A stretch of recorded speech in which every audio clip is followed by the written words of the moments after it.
Zach's Know Your Options, a weekly overview of unique option strategies and ideas designed to help you beat the market no matter which direction it's going. We're not only going to outline a couple of the mistakes that are made by options traders, but we're going to provide the solutions as well. Our options guru, Kevin Matras, is going to help us out with that.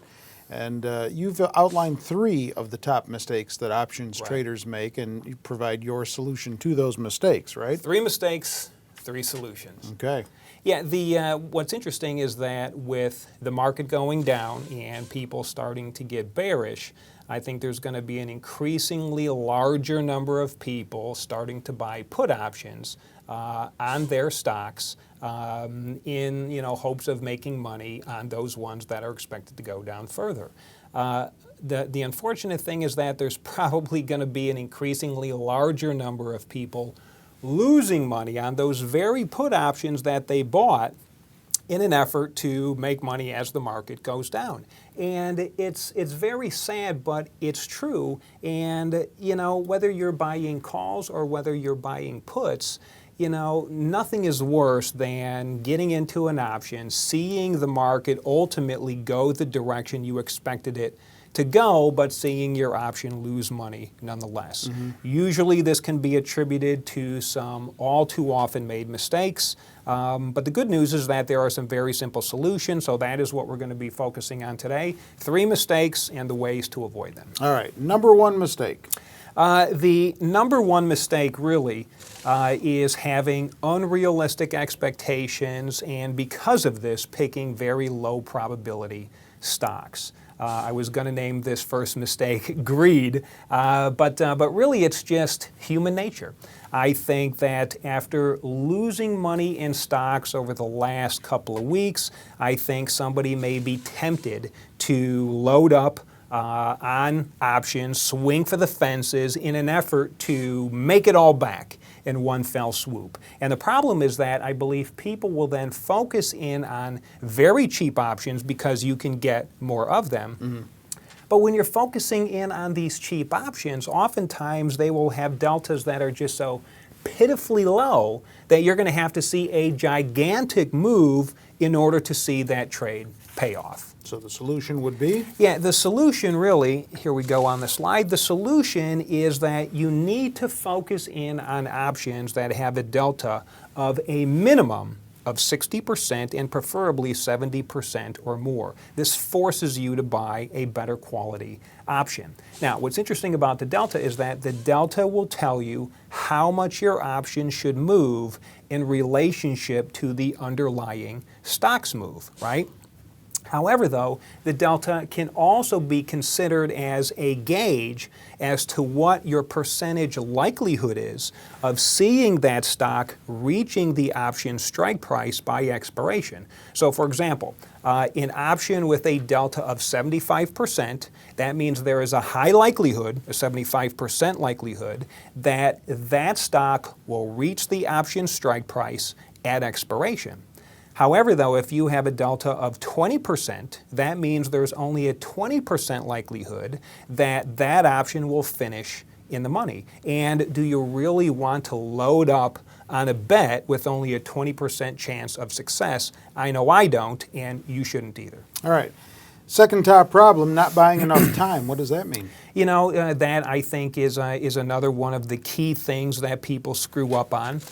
Not buying enough time is a big deal. And, whether you're expecting the market to go up or down, I think we all have a tendency to overestimate the size of the move we expect the stock to make. And I think we also underestimate the amount of time it will take in order to see that move happen. And the thing with options is that if you run out of time, it's game over.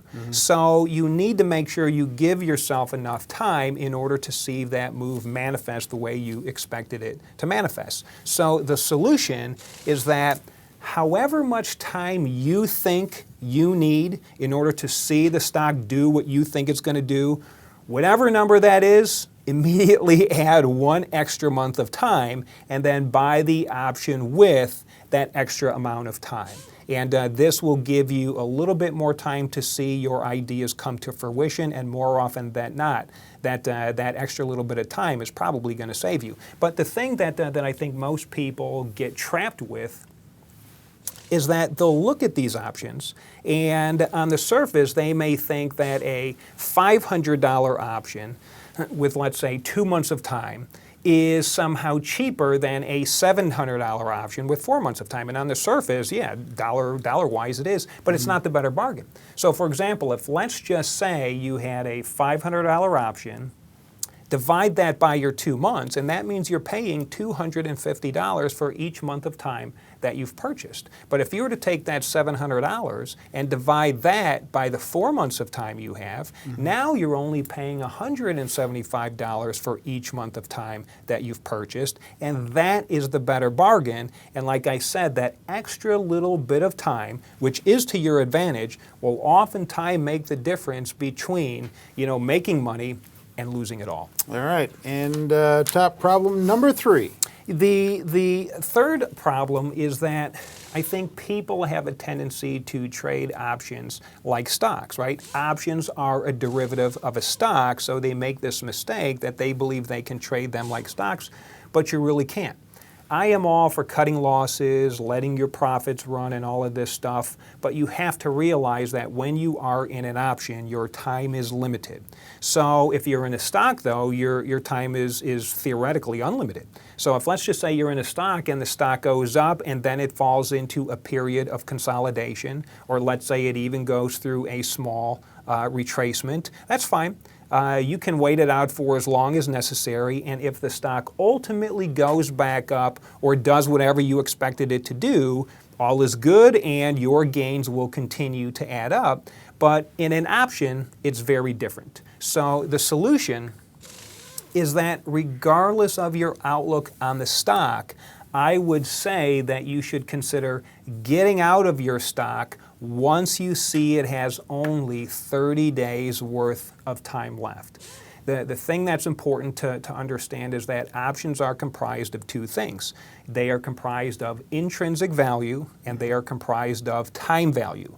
Time value is a wasting asset, and that asset will really start to tick away. Time value will really start to tick away at its quickest within 30 days prior to expiration. So what you really need to do is you really need to be able to discipline yourself to be able to recognize that and get out. So if let's just say you see the stock make a good move, your option has had a nice little gain, if that stock all of a sudden just kind of stands still and it starts going sideways for a period of time, your option is going to lose money. As a matter of fact, there's actually a Greek where you have your delta, your theta, all this other stuff. There is a Greek out there called theta, which will actually show you how much premium your option is going to lose on a daily basis, even if the stock goes sideways. So as the stock is going sideways, your option can literally lose value day by day by day. So you're going to need to see that stock move up just to be able to break even. It's at its worst within 30 days. You got to get out of those stocks, roll into something else, or just consider getting out of that stock and getting into a new opportunity. Listen, Greece is having enough of their own problems. Don't give them any more than they have. They don't know about theta. That's the whole problem over there. But you bring up a good point, right, that options, even though they are pinned to underlying stocks, they do act differently than the cash stock. Yeah, they do. Don't be afraid to get out of your option if there is a loss before it gets bigger. Don't be afraid to pull a profit. You don't need to make all of the money in the world. Pull your profit. If you see you need a little bit more time is running thin, move into something else. And as the saying goes, you can't go broke pulling a profit. Pull those profits. But the real key to this whole thing is that, these are probably 3 of the most common mistakes that an options trader will make. But these are foolproof solutions, very easy to implement. You don't have to be a rocket scientist to do this. And these 3 things can literally help you make money really no matter what the market is doing. Okay, if you want to see a text version of this article, all you have to do is go to Zax.com and go to the options section. Just scroll down the page until you get to that options section and link to it right off of our homepage if you're not already there watching this video. All of this information, just more information to help you know your options with Kevin Matras. I'm Terry Ruffalo.